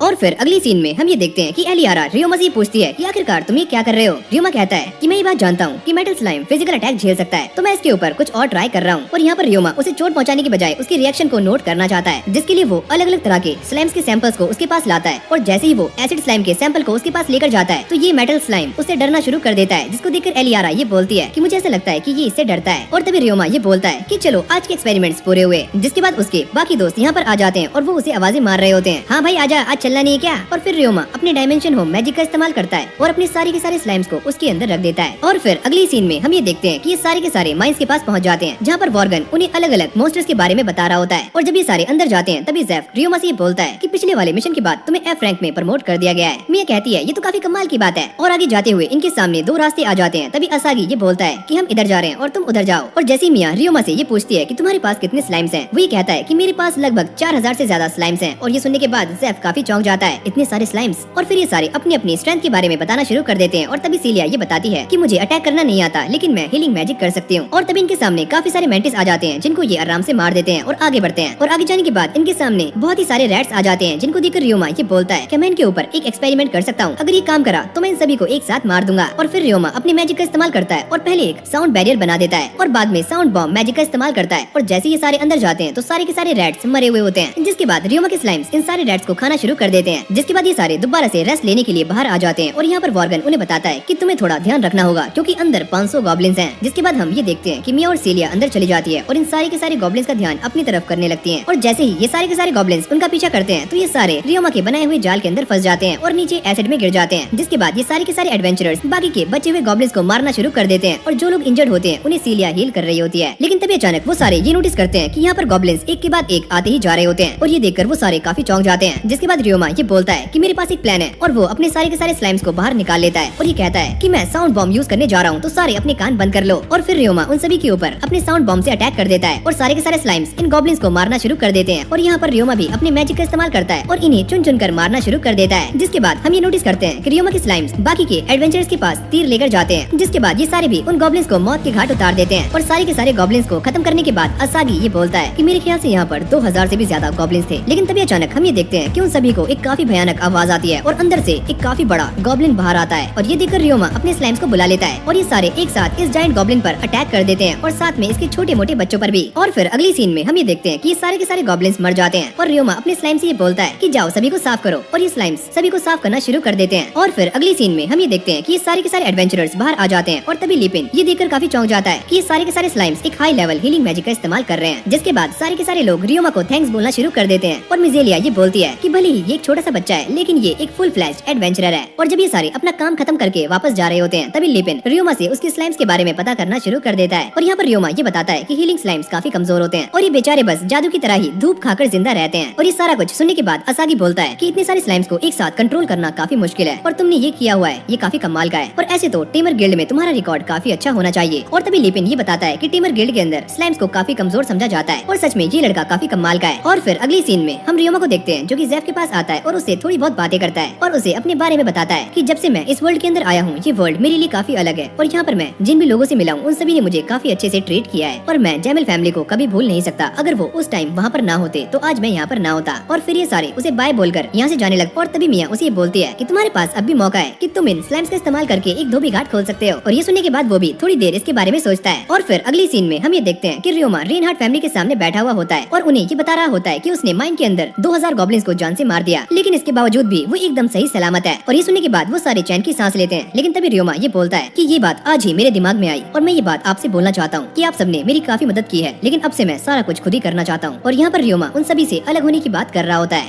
और दूसरी तरफ हम ये देखते हैं कि ह्यूगस और बाकी लोग इन सारी बातों को छुपकर सुन रहे होते हैं। जिसके बाद एलाइस रियोमा से ये पूछती है क्या तुम हमेशा के लिए अलग हो रहे हो? अरे नहीं ऐसा नहीं है। और वो ये कहता है कि मैं बस खुद को ट्रेन करना चाहता हूँ ताकि मैं अपने आप पर निर्भर हो जाऊँ न कि आप पर। और ये सुनने के बाद एलाइस कहती है कि जब तुम्हारा मन हो तुम हमारे पास आ सकते हो। लेकिन तभी एलियारा ये बोलती है कि मॉम प्लीज इसे रोक लो। और ये सारी बातें सुनने के बाद जैमिल बोलते हैं कि हम ये बात पहले से ही जानते थे कि एक दिन तुम्हारी ऐसे अकेले रहने की इच्छा जरूर होगी। और सेबस को भी ये बात पहले से ही पता होती है क्योंकि इस टाउन के अंदर आने के बाद से ही रियोमा ने एडवेंचरर गिल्ड के अंदर रजिस्टर कर लिया था और काफी सारे बड़े बड़े काम भी किए थे। और फिर हम एलियारा को देखते हैं जो कि ये सारा कुछ सुनकर काफी सैड हो रही होती है क्योंकि सारे लोग इस बारे में जानते थे सिवाय एलियारा के। और जब रियोमा यहाँ से जाने की बात करता है तो ये सारे उसके सामने अलग अलग तरह की कंडीशंस रख देते हैं और रियोमा भी इन सारी कंडीशंस को मान लेता है। लेकिन तभी एलियारा ये बोलती है कि मुझे इस बात का काफी दुख है कि तुम यहाँ से जा रहे हो। लेकिन वो उसे बोलती है कि तुम मुझसे 3 और 6 साल के बाद मिलने आओगे क्योंकि 6 साल के बाद मैं ग्रेजुएट हो जाऊंगी। जिसके बाद ये सारे रियोमा को ये बोलते हैं कि जब तक तुम इस टाउन के अंदर हो तो तुम्हें हमारे साथ रहना होगा। पर रियोमा मना कर रहा होता है और तभी एलाइस उसको पकड़ लेती है और ये कहती है कि ये हमारा आखिरी डिसीजन है और तुम्हें ये मानना होगा। हाँ ठीक है मैं मान गया। और इसके बाद ये सारे ग्रेल फ्रॉक्स के बारे में बातें करना शुरू कर देते हैं जहाँ पर जैमिल ये बताते हैं कि ये वही मॉन्स्टर्स हैं जिनकी स्किन का इस्तेमाल आर्मर बनाने के लिए किया जाता है और यहाँ तक कि इनकी ऑर्गन्स का इस्तेमाल दवाई बनाने के लिए किया जाता है। और वही बताते हैं कि हर साल ये सारे फ्रॉक्स लेक के पास आते हैं और रियोमा को ऐसा लग रहा होता है कि ये सारे उस ग्रेल फ्रॉक के पीछे हैं। पर जैमिल ये बताते हैं कि हमारा मेन टारगेट लीमर बर्ड है। जिसके बाद एलियारा उसे लीमर बर्ड की फोटो दिखाती है और ये बताती है कि ये बर्ड काफी ब्यूटीफुल है और इसे टेम करना काफी मुश्किल है, इसीलिए बहुत सारे लोग इसे पकड़ना चाहते हैं और ये सारे भी लेक के पास आने वाले हैं। जिसके बाद रेनहार्ट रियोमा से ये पूछता है कि अब तो तुम हमसे अलग रहने वाले हो तो तुम अकेले क्या करोगे? तभी रियोमा ये बताता है कि उसने पहले ही एडवेंचरर गिल्ड के अंदर अपने आप को असाइन करवा लिया है और साथ ही में वो इस टाउन के अंदर एक न्यू बिजनेस स्टार्ट करने वाला है और वो है धोबी घाट का बिजनेस। और तभी अचानक ह्यूगस और बाकी सभी अंदर आ जाते हैं और ये बोलते हैं कि हाँ तुम कर सकते हो। और फिर अगली सीन में हम ये देखते हैं कि रियोमा दोबारा से उसी बंदे के पास जाता है और उसे अपने क्लीनर स्लाइम का इस्तेमाल करके दिखाता है और इससे वो काफी इंप्रेस हो जाता है और वो उसे मर्चेंट गिल्ड के अंदर रजिस्टर करवाने के लिए बोलता है। और जब ये सारे वहाँ जा रहे होते हैं तभी सर्ज दोबारा से ये बोलता है कि मैं तुमसे दोबारा बोल रहा हूँ तुम्हारा बिजनेस एक नंबर चलने वाला है। जिसके बाद हम ये देखते हैं कि ये सारे मर्चेंट गिल्ड के अंदर पहुँच जाते हैं और यहाँ पर इनके सामने एक लेडी बैठी होती है जो रियोमा की सारी बातें सुनने के बाद ये बोलती है कि अच्छा तो तुम एक धोबी घाट ओपन करना चाहते हो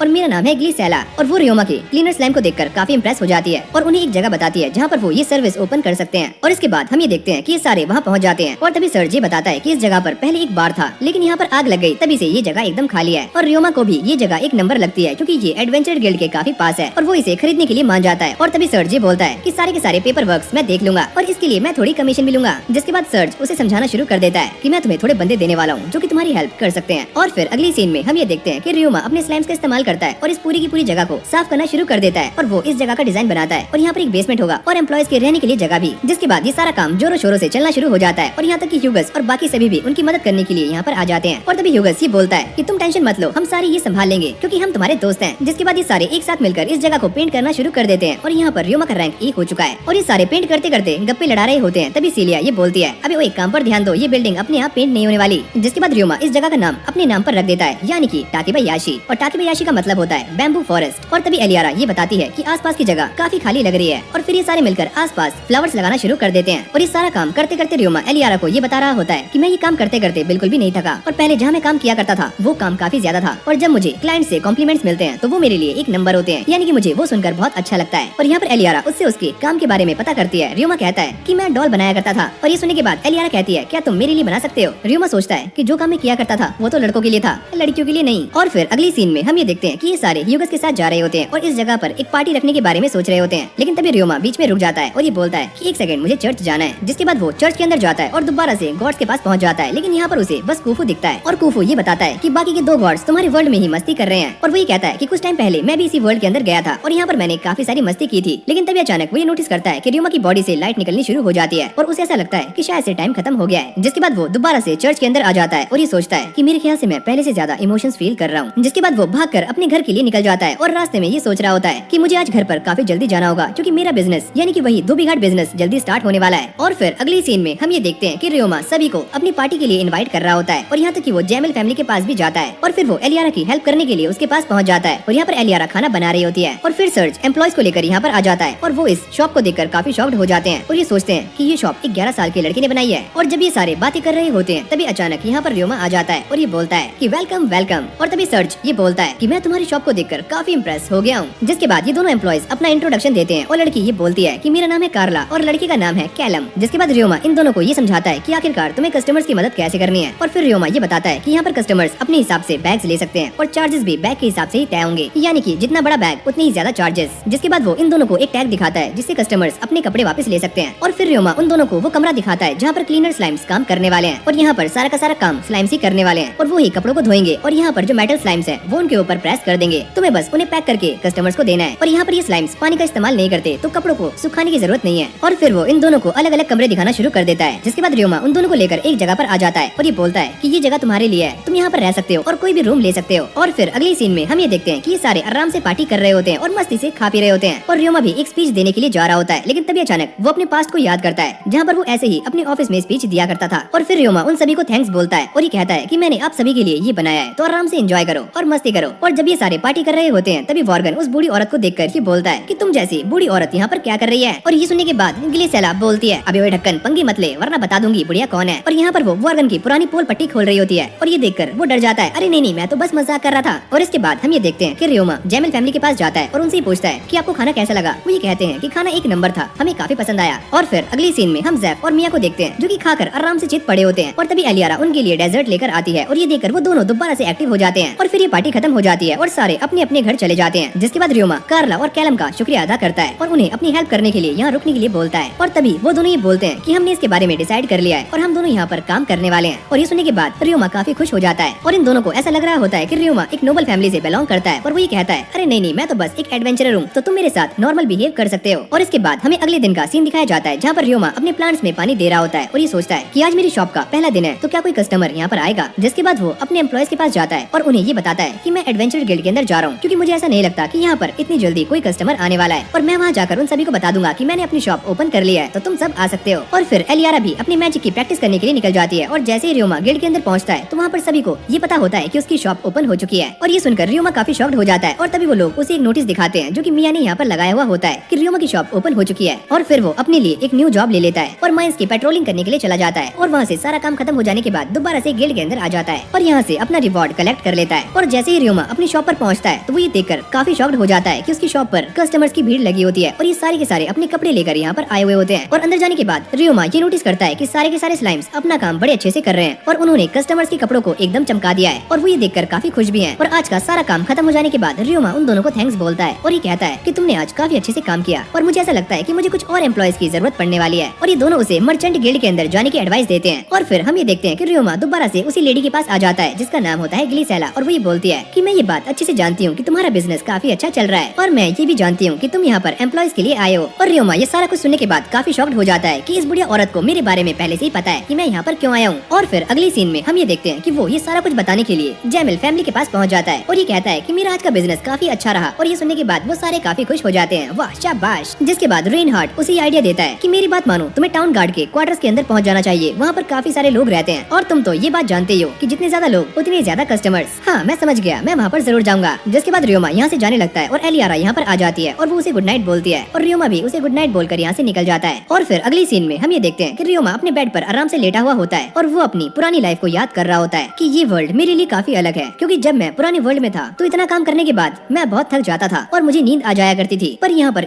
रियोमा की शॉप का दूसरा दिन है और आज भी काफी सारे कस्टमर्स उसके पास आए हुए होते हैं और ये सारे कस्टमर्स अपने काम को लेकर काफी खुश होते हैं और रियोमा भी इन सभी को देखकर पीछे खड़ा हुआ खुश हो रहा होता है। और फिर अगली सीन में हम ये देखते हैं कि रियोमा मर्चेंट गिल्ड के अंदर पहुंच जाता है, जहाँ पर वो उसी लेडी से मिलता है जिसका नाम होता है ग्लिसेला, और वो उसे यहाँ पर काफी सारे नए लोगों से मिलवाती है। जिसके बाद रियोमा उन सभी को अपना इंट्रोडक्शन देना शुरू कर देता है और ये कहता है कि मैं हूँ रियोमा ताकेबयाशी। जिसके बाद रियोमा उन सभी को ये बताता है कि मुझे अपनी लॉन्ड्री के अंदर कुछ ऐसे लोग चाहिए जो कि सामान को इधर से उधर लेकर जा सकें और कस्टमर से थोड़ी प्यार से बात कर सकें। और ये सुनने के बाद सारे लोग आपस में बातें करना शुरू कर देते हैं और तभी रियोमा ये बोलता है कि मैं एक टेमर हूँ, तो मेरी लॉन्ड्री में काफी सारे स्लाइम्स काम करते हैं और तुम सभी को उन्हें एक फैमिली की तरह ट्रीट करना है, तो अगर तुम ये करने में कंफर्टेबल हो तो तुम मेरे साथ काम कर सकते हो। और ये सुनकर सारे लोग सोचते हैं स्लाइम्स वो तो मॉन्स्टर्स हैं और इस बच्चे के साथ काम करना, अरे नहीं नहीं। और ये बोलने के बाद सारे लोग वहाँ से एक एक करके जाना शुरू कर देते हैं। जिसके बाद यहाँ पर बस 2 ही लोग बचते हैं, जिनको देखकर रियोमा ये पूछता है क्या तुम मेरे साथ काम करना चाहोगे? हाँ क्यों नहीं। जिसके बाद रियोमा उन दोनों से उनका नाम पता करता है और ये बंदा बोलता है कि मेरा नाम है फी और ये है मेरी बेटी और इसका नाम है ली लिंग और हमारी बस एक ही शर्त है कि आप हमें काम पर रख लो और मेरा पैर टूटा हुआ है, क्या इससे कोई दिक्कत होगी? और रियोमा ये कहता है अरे नहीं नहीं इससे कोई दिक्कत नहीं है। और ये दोनों रियोमा के साथ रहने के लिए परमिशन मांग रहे होते हैं और रियोमा इन दोनों को हाँ बोल देता है। और ये सुनने के बाद वो दोनों काफी खुश होते हैं, लेकिन तभी रियोमा ये नोटिस करता है कि उन दोनों के पास हथियार होते हैं, जिनको देखकर वो ये पूछता है आखिरकार तुम दोनों के पास ये हथियार क्या कर रहे हैं? फी बोलता है कि मैं और मेरी बेटी असैसिन है।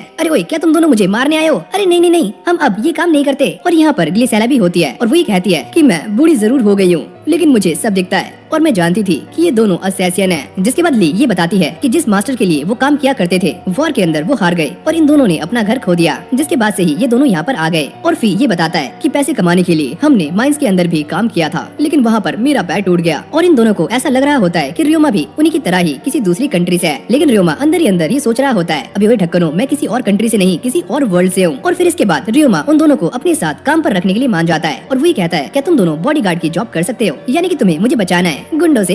हाँ हाँ हम कर सकते हैं। और ये सारा कुछ देखकर ग्लिसेला बोलती है कि इस बिजनेस का फ्यूचर काफी ब्राइट है, जमकर लगे रहो, जोर लगा के हाइशा। और हाँ एक चीज और, अपने हथियार हर जगह ले जाना बंद करो। अरे हाँ वो तो ठीक है, पर हमें इसके बिना थोड़ा अजीब सा लगता है, यूँ खाली खाली हल्का हल्का। और फिर अगली सीन में हम ये देखते हैं कि रियोमा इन दोनों को लेकर अपनी शॉप के अंदर आ जाता है और इन्हें बाकी वर्कर्स से इंट्रोड्यूस करवाता है। जिसके बाद ये दोनों भी वहाँ पर काम करना शुरू कर देते हैं। और फिर दिन के आखिर में रियोमा इन सभी को थैंक्स बोलता है, क्योंकि इन सभी ने काफी अच्छे से काम किया होता है और शॉप में पिछले 2 दिनों से काफी अच्छे कस्टमर्स आ रहे होते हैं। और फिर कार्ला और कैलम ये बताते हैं कि हमें ऐसा लग रहा है कि लोग एक दूसरे को यहाँ पर आने के लिए रिकमेंड कर रहे हैं। जिसके बाद रियोमा उन दोनों को आज का सारा बजट कैलकुलेट करने के लिए बोलता है और फिर वो फी और ली को लेकर एक रूम में आ जाता है और इन दोनों को अपना डायमेंशन मैजिक करके दिखाता है और उसके अंदर से अपने स्लाइम्स को बाहर निकालता है, जिसको देखकर फी काफी चौंक जाता है और ये कहता है ये बच्चा ये भी कर सकता है। और इसके बाद हम ये देखते हैं कि रियोमा अपने हीलिंग स्लाइम से फी को पूरी तरह से ठीक कर देता है। अरे वाह मैं तो एकदम चंगा भला हो गया। और ये दोनों काफी खुश हो रहे होते हैं और रियोमा को थैंक्स बोलते हैं। और फी ये कहता है कि हमारे पास पैसे नहीं थे इसे सही कराने के लिए और हमने सारे के सारे पैसे गार्ड्स को दे दिए थे, तुम्हारा शुक्रिया कि तुमने हमारी मदद की। जिसके बाद रियोमा इन दोनों को उनके रूम्स दिखाता है और ये देखकर वो दोनों काफी खुश होते हैं। और इसके बाद हम ये देखते हैं कि कैलम और कार्ला रियोमा को आज की सारी सेल्स के बारे में बता रहे होते हैं और ये कहते हैं कि आज हमने काफी अच्छे से काम किया और सेल्स पहले से ज्यादा बढ़ चुकी है। और ये दोनों उसे एक दूसरे टाउन में अपनी ब्रांच खोलने का आइडिया दे रहे होते हैं, पर रियोमा सोचता है कि ये कुछ ज्यादा ही जल्दी हो जाएगा, इसके बारे में बाद में सोचेंगे। और ये दोनों उसे बार बार फोर्स करना शुरू कर देते हैं कि इन चीजों के लिए टाइम की जरूरत नहीं है, तुम बस एक बंदा हायर कर लो जो कि वहाँ का सारा बजट संभाल लेगा। अरे हाँ ठीक है मैं इसके बारे में सोचूंगा। और इसके बाद हम ये देखते हैं कि रियोमा एलियारा से मिलता है जो कि आज भी प्रैक्टिस करने के लिए जा रही होती है और वो ये कहती है मुझे माफ करना कि मैं तुम्हारी बिजनेस के अंदर हेल्प नहीं कर पा रही हूँ। रियोमा कहता है अरे नहीं नहीं कोई बात नहीं। और फिर अगले दिन हम ये देखते हैं कि रियोमा की शॉप पर काफी सारे कस्टमर्स आए हुए होते हैं और उसके सारे के सारे वर्कर्स बड़े अच्छे से काम कर रहे होते हैं और सभी को अच्छे से हैंडल कर रहे होते हैं। और यहाँ पर रियोमा उन सभी के लिए पिज्जा बना रहा होता है और उन सभी को एक स्पेशल सरप्राइज देता है। जिसके बाद रियोमा के दोस्त भी यहाँ पर आ जाते हैं और वो सारे भी अपने कपड़े साफ करवा रहे होते हैं। अरे वाह कितना मजा आ रहा है। और इसके बाद हम ये देखते हैं कि इन सभी का अगला दिन भी काफी अच्छा जाता है। जिसके बाद रियोमा कार्ला से ये पूछता है कि आज की सेल कैसी रही। कार्ला कहती है कि कल से भी 1.5 गुना ज्यादा। जिसको देखकर फी और ली ये बोलते हैं कि हमें ऐसा लगता है कि तुम्हारा बिजनेस और भी आगे जाने वाला है। और ये सुनने के बाद रियोमा कहता है कि मुझे ऐसा लगता है कि मुझे और भी ज्यादा एम्प्लॉयज को हायर कर लेना चाहिए और मैं सोच रहा हूँ एक कुक भी रख लूँ जो थोड़ा बहुत खाना वाना भी बना देगा। और फिर अगली सीन में हम ये देखते हैं कि रियोमा दोबारा से ग्लिसेला के पास जाता है और ग्लिसेला उसे पूछती है कि आखिरकार तुम्हें कितने एम्प्लॉयज चाहिए। रियोमा कहता है कि 3 और एक कुक भी।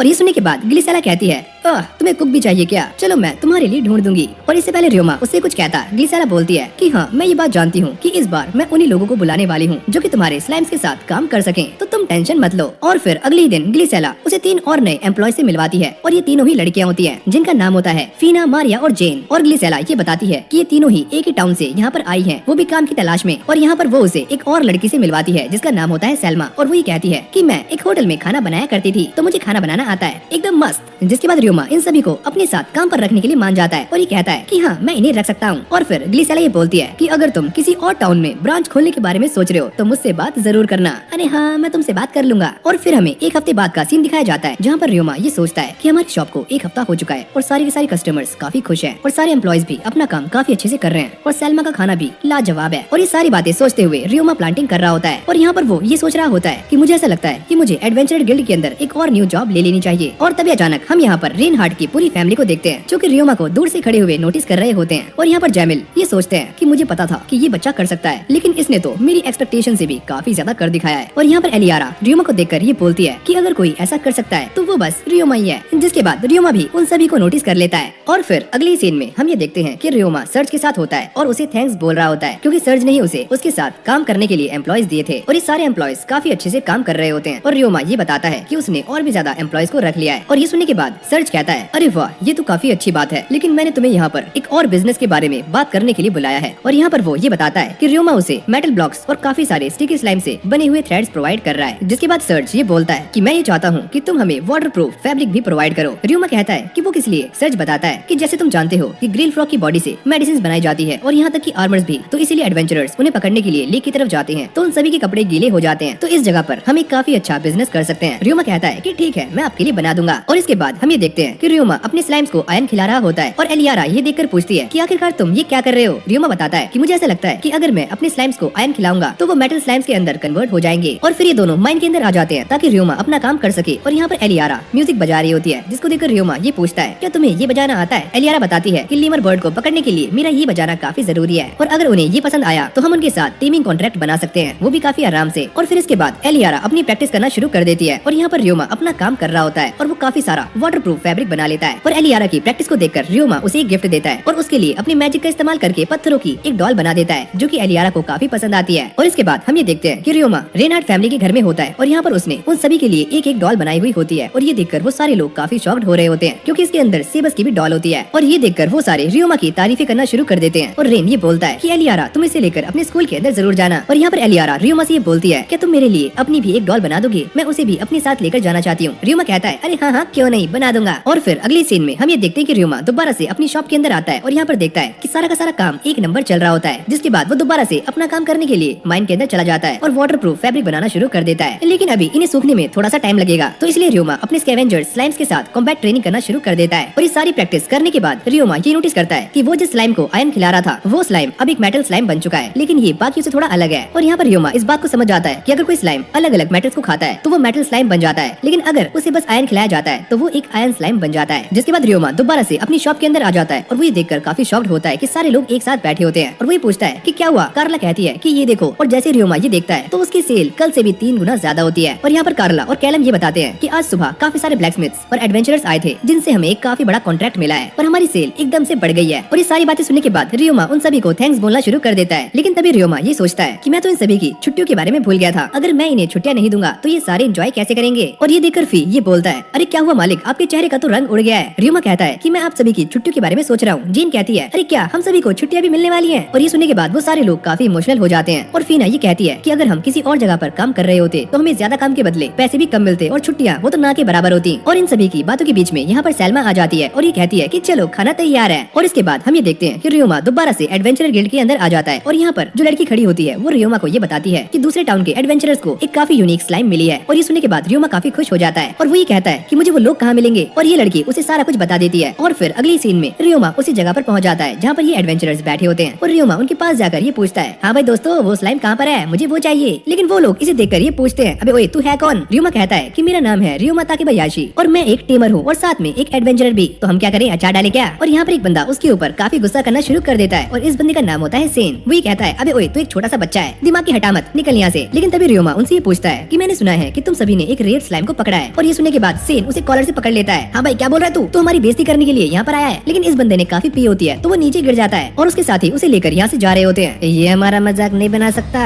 इसको मार दूंगा मैं। और इसके जाने के बाद इस ग्रुप का लीडर जिसका नाम शिन होता है वो ये पूछता है कि आखिरकार तुम यहाँ पर क्यों आए हो। रियोमा कहता है कि मैं तुमसे वो स्लाइम खरीदना चाहता हूँ जो कि तुमने पकड़ा है। और यहाँ पर वो ये कहता है कि मैं प्राइस सेट करने से पहले स्लाइम को देखना चाहूंगा कि आखिरकार वो कितना रेयर है। और जैसे ही वो लोग रियोमा को ये स्लाइम दिखाते हैं तो ये एकदम रेड कलर का होता है और काफी यूनिक लग रहा होता है। और रियोमा इसको खरीद लेता है और इसके बदले में उन्हें काफी सारे पैसे दे देता है। लेकिन वो इतने सारे पैसे पैसे लेने से मना कर रहे होते हैं। रियोमा कहता है अरे भाई ले लो, तुम्हारे ही है, रखो इन्हें। और यहाँ पर रियोमा उन सभी को ये बताता है कि अगर तुम्हें पैसे कमाने हैं तो तुम ग्रिल फ्रॉग्स को पकड़ सकते हो, जिनसे तुम्हें काफी अच्छी कमाई हो जाएगी। जिसके बाद हम ये देखते हैं कि रियोमा उस स्लाइम को लेकर बाहर आ जाता है और उसके साथ कॉन्ट्रैक्ट बनाना शुरू कर देता है। और उसे ये पता चलता है कि ये स्लाइम एक ब्लडी स्लाइम है। और जैसे ही रियोमा उसे एक मॉन्स्टर के पास रखता है तो ये उसका खून पीना शुरू कर देता है और उसके अंदर चला जाता है। और ये देखकर रियोमा ये बोलता है कि तुम मेरे काफी काम आने वाले हो। और फिर अगली सीन में हम गॉड्स को देखते हैं जो कि रियोमा के काम को देखकर काफी इंप्रेस हो रहे होते हैं और वो ये सोचते हैं कि हमारा रियोमा को इस वर्ल्ड में लाने का डिसीजन काफी सही था। और ये कहकर गीन रोना शुरू कर देते हैं। और फिर हम एलियारा को देखते हैं जो कि रियोमा से ये कहती है कि कल मेरी फैमिली मुझे टेमिंग मैजिक सिखाने वाली है, क्या तुम मेरे साथ चलोगे? और वो इसके लिए मान जाता है। और फिर एलियारा रियोमा के साथ अपने टेमिंग मैजिक की प्रैक्टिस करने के लिए बाहर आ जाती है। और यहाँ पर एलाइस उनसे पूछती है कि तुम दोनों में से कोई जानता है कि टेमिंग मैजिक का नेचर क्या होता है? तभी एलियारा ये बताती है कि टेमिंग मैजिक से हम किसी भी मॉन्स्टर के साथ कॉन्ट्रैक्ट बना सकते हैं ताकि वो हमारी हेल्प करे। और ये करने के बाद एक टेमर और मॉन्स्टर आपस में बात भी कर सकते हैं। और यहाँ पर एलाइस उन दोनों को एक और न्यू मैजिक सिखाने के बारे में बोल रही होती है जिसका नाम है शेयर सेंसेशन। और तभी जैमिल ये बोलते हैं कि इस मैजिक का इस्तेमाल करने के लिए तुम्हें अपने मॉन्स्टर के काफी करीब रहना होगा और काफी प्रैक्टिस भी करनी होगी। और आज इन दोनों को मॉन्स्टर्स के साथ नहीं बल्कि इन दोनों बर्ड्स के साथ प्रैक्टिस करनी है। और तभी ये दोनों उन बर्ड्स के साथ अपना कॉन्ट्रैक्ट बना लेते हैं। और एलाइस ये बोलती है कि अब टाइम आ चुका है अपने शेयर सेंसेशन मैजिक का इस्तेमाल करने का। जिसके बाद ये दोनों ही उन बर्ड्स के ऊपर फोकस करना शुरू कर देते हैं। और यहाँ पर रियोमा बड़ी जल्दी ही इस मैजिक को सीख जाता है और वो इस बर्ड की आंखों से सब कुछ देख रहा होता है। और ये देखकर जैमिल ये बोलते हैं कि ये मैजिक तो काफी मुश्किल है पर इसने ये काफी आराम से सीख लिया, शाबाश। और यहाँ पर रियोमा अपनी आंखों को बंद करके इस मैजिक के ऊपर फोकस कर रहा होता है। पर एलियारा को ये मैजिक करने में थोड़ी दिक्कतें आ रही होती हैं। जिसके बाद इनकी मेड इनके लिए चाय बनाकर लाती है और ये सारे चाय की चुस्की लेते हुए बातें कर रहे होते हैं और साथ में इन दोनों की तारीफें भी करते हैं। और एलियारा ये बोलती है कि मैं इसे और अच्छे से करने का ट्राई करूंगी। रियोमा ये सोचता है कि जब मैंने पहली बार वर्चुअल रियलिटी गेम ट्राई किया था तो मुझे काफी दिक्कतें आई थी, तो इसलिए ये भी इसे कर लेगी। जिसके बाद रेन उसे ये बताता है कि तुम इस बर्ड को आराम से इसीलिए टेम कर पाए क्योंकि तुम्हारे पास इस बर्ड का एप्टीट्यूड है। जिसके बाद रियोमा उन सभी से ये पूछता है कि आपके पास कौन कौन से एप्टीट्यूड है। और ये सुनने के बाद जैमिल बताते हैं कि मैं ज्यादातर मॉन्स्टर्स को हैंडल नहीं कर सकता लेकिन मेरे जो मॉन्स्टर्स होते हैं वो काफी स्ट्रॉन्ग होते हैं। और फिर रेन ये बोलता है कि मैं किसी भी 4 पैरों वाले जानवर को आराम से टेम कर सकता हूँ। लेकिन तभी अचानक रियोमा किसी चीज को देखकर थोड़ा शॉक्ड हो जाता है और ये एक फेनरिर होता है जो कि एलाइस के पास आ जाता है। और एलाइस ये बताती है कि मैं इसे टेम कर सकती हूँ। और यहाँ पर वो ये बता रही होती है कि उसने ऐसे कम से कम 20 मॉन्स्टर्स को टेम किया हुआ है और उसके पास अलग से भी 100 ऐसे वॉल्फ मॉन्स्टर्स हैं। जिसके बाद रेन ये बताता है कि एलाइस एक काफी अच्छी टेमर है। और वो ये कहती है अरे नहीं जैमिल तो मुझसे भी अच्छी टेमर है। और यहाँ पर जैमिल ये बता रहे होते हैं कि मैंने जो पहला मॉन्स्टर टेम किया था वो एक ड्रैगन था जो काफी पावरफुल था और उसके नीचे जितने भी ड्रैगन्स थे उन सभी ने मुझे ज्वाइन कर लिया और मैं उन्हें तभी बुलाता हूँ जब मुझे ज्यादा जरूरत पड़ती है, वरना नहीं। और फिर ये सारे बताते हैं कि इन सभी के मॉन्स्टर्स माउंटेन के अंदर रहते हैं और उसको प्रोटेक्ट करते हैं। और फिर अगली सीन में हम ये देखते हैं कि सारे के सारे एडवेंचरर्स रियोमा के पास आते हैं और उसे ये बताते हैं कि ग्रिल फ्रॉग बहुत जल्दी ही लेक के पास आने वाले हैं। और वो ये कहते हैं कि हमें तुमसे कुछ पूछना है। और ये सारे रियोमा से उसके कपड़ों के बारे में पता कर रहे होते हैं जो कि उसने उन बड़े बड़े टॉयलेट्स को साफ करते हुए पहने थे। और यहाँ पर वो सारे ही वाटर प्रूफ कपड़ों की डिमांड कर रहे होते हैं जो कि पानी से गंदे ना हो। रियोमा कहता है कि वो सारे तुम्हें मॉर्गन कंपनी के पास मिलने वाले हैं, तुम्हें सर्च के पास जाना होगा। और फिर इसके बाद हम रिनहार्ट फैमिली को देखते हैं जो कि रियोमा को ये बता रही होती है कि वो परसों जा रहे हैं लीमर बर्ड को पकड़ने के लिए। और ये सुनने के बाद रियोमा अपने रूम में आ जाता है और यहाँ पर वो गिटार प्रैक्टिस करना शुरू कर देता है, लगावे तू लिपस्टिक, ताकि वो लीमर बर्ड को आराम से टेम कर सके। और प्रैक्टिस करते करते वो अपने मन में ये सोच रहा होता है कि अब टाइम आ चुका है कि जब मुझे एलियारा और जैमिल फैमिली को बाय बोलना होगा। और अब वो दिन आ जाता है जब जैमिल फैमिली लेक के पास जा रही होती है और यहाँ पर उन्हीं एडवेंचरर्स का ग्रुप मिल जाता है जिससे रियोमा ने उस रेड स्लाइम को खरीदा था। और फिर रियोमा उन सभी से बात करने के लिए रुक जाता है और बाकी अपने साथियों को आगे चलने के लिए बोलता है। और तभी उसके सामने वही बंदा आ जाता है जिसने उस दिन काफी चढ़ाई हुई थी। और फिर ये सारे एडवेंचरर्स उसे थैंक्स बोलकर यहाँ से चले जाते हैं। और ये सारी बातें खत्म हो जाने के बाद रियोमा काफी तेज भागकर लेक के पास जाता है और वहाँ पर ये नोटिस करता है कि काफी सारी लीमर बर्ड्स हवा में उड़ रही हैं और एडवेंचरर गिल्ड के मेंबर्स ग्रिल फ्रॉग को पकड़ रहे हैं। और तभी वो सारे ये नोटिस करते हैं कि सामने एक बंदा फ्लूट बजाकर लीमर बर्ड को टेम करने की कोशिश कर रहा होता है। और रियोमा ये पूछता है कि आखिरकार म्यूजिक इनको टेम करने में कितना रोल प्ले करता है। और यहाँ पर जैमिल ये बता रहे होते हैं कि अगर इन बर्ड्स को ये म्यूजिक पसंद आया तो इन्हें टेम करना काफी आसान हो जाता है, वरना ये काफी अजीब साउंड निकालते हैं। और तभी अचानक वो ये नोटिस करता है कि ये सारी बर्ड्स उस बंदे के ऊपर अटैक करना शुरू कर देती हैं क्योंकि उन्हें इस बंदे का मैजिक रत्ती भर भी समझ नहीं आता। और ये देखकर रियोमा ये सोचता है क्या इनके पास विंड मैजिक भी है। और ये सारी बर्ड्स उस बंदे का पीछा कर रही होती हैं। और ये देखकर रियोमा और उसका साथी इस बंदे को बचा लेता है। लेकिन तभी अचानक ये सारी की सारी लीमर बर्ड्स एक अजीब सा साउंड क्रिएट करना शुरू कर देती हैं जो कि सबको परेशान कर रहा होता है। लेकिन तभी रियोमा उस बर्ड को ढूंढ लेता है जिसकी वजह से ये साउंड क्रिएट हो रहा होता है और वो उस बर्ड को ढूंढकर उसके ऊपर अपने मैजिक का इस्तेमाल करता है और ये सारी बर्ड्स यहाँ से रफू चक्कर हो जाती हैं। और एलाइस ये देखकर काफी चौंक जाती है कि रियोमा के ऊपर इन बर्ड्स का कोई भी असर नहीं हो रहा था। जिसके बाद जैमिल ये बताते हैं कि इस बार जो लीमर बर्ड्स आई थी वो एक नाइटमेयर लीमर बर्ड्स थी जो कि 10 साल में यहाँ पर एक बार आती हैं और ये डार्क मैजिक का भी इस्तेमाल कर सकती हैं। और तभी रियोमा इस बात को याद करता है कि उसके पास मेंटल पेन रेजिस्टेंस स्किल है और इसलिए उसे कुछ नहीं हुआ था। और वो ये देखता है कि इस आवाज से काफी सारे लोग बेहोश हो गए होते हैं और काफी की हालत खराब होती है। और तभी रियोमा ये बोलता है कि चलो उन सभी का घोंसला ढूंढते हैं। पर ह्यूगस ये बोलता है कि ये करना आसान नहीं है क्योंकि वो उड़कर काफी दूर चली जाती हैं और अब उन सभी को इस बात की टेंशन हो रही होती है कि लीमर बर्ड्स दोबारा यहाँ पर आएंगी या फिर नहीं। और तभी एलियारा ये बोलती है कि मैं इस बात को अच्छे से जानती हूँ कि वो बर्ड्स यहाँ पर दोबारा से जरूर आएंगी।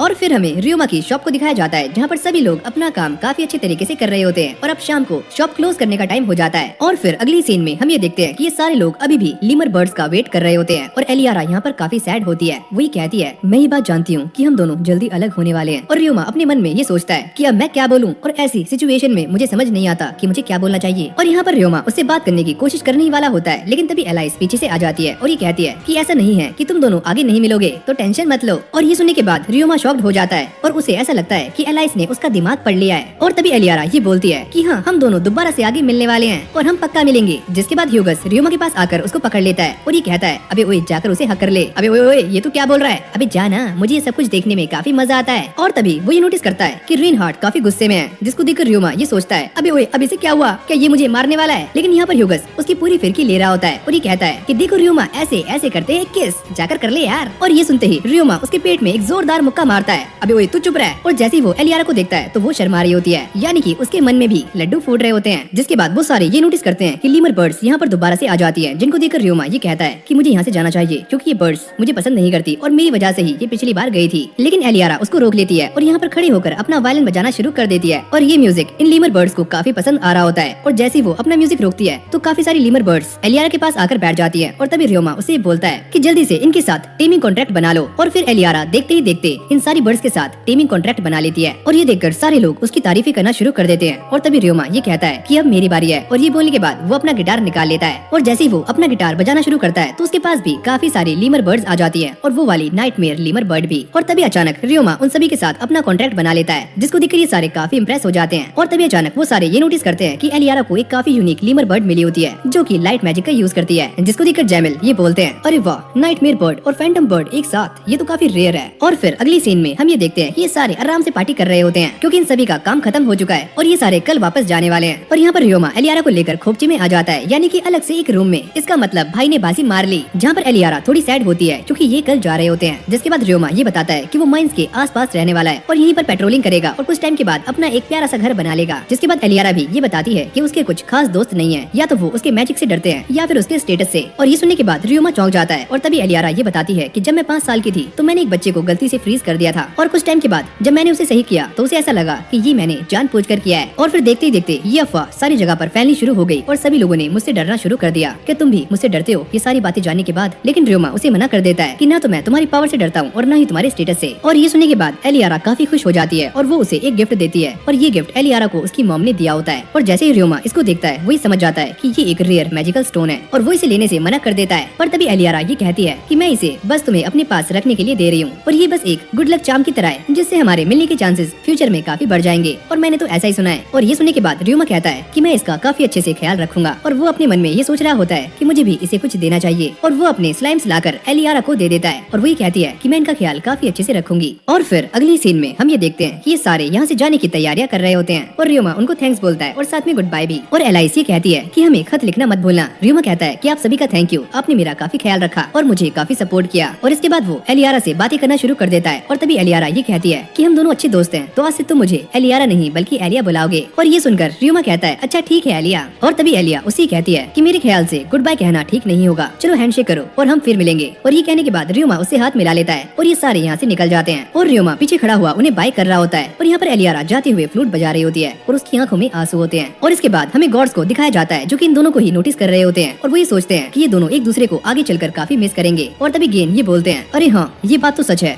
और यही दुनिया का दस्तूर है और रियोमा को भी आगे चलकर काफी सारे नए दोस्त मिलने वाले हैं। और वो ये कहते हैं कि हम प्रे करते हैं कि तुम्हारी आगे की लाइफ अच्छी हो। और फिर हम रियोमा को देखते हैं जो कि कहता है कि पहले मुझे बैम्बू फॉरेस्ट जाना है और उसके बाद माइन में, और मैंने एलियारा से प्रॉमिस किया है कि मैं आगे काफी मेहनत करूंगा और मुझे अपने लिए एक घर भी बनाना है। और हाँ, मुझे उसे एलियारा नहीं बल्कि एलिया बुलाना है, ये तो मैं भूल गया था और मैं उसका प्रॉमिस नहीं तोड़ूंगा और मुझे पहले से भी बेहतर बनना है। तो इसी के साथ हमारे इस एनिमे का पहला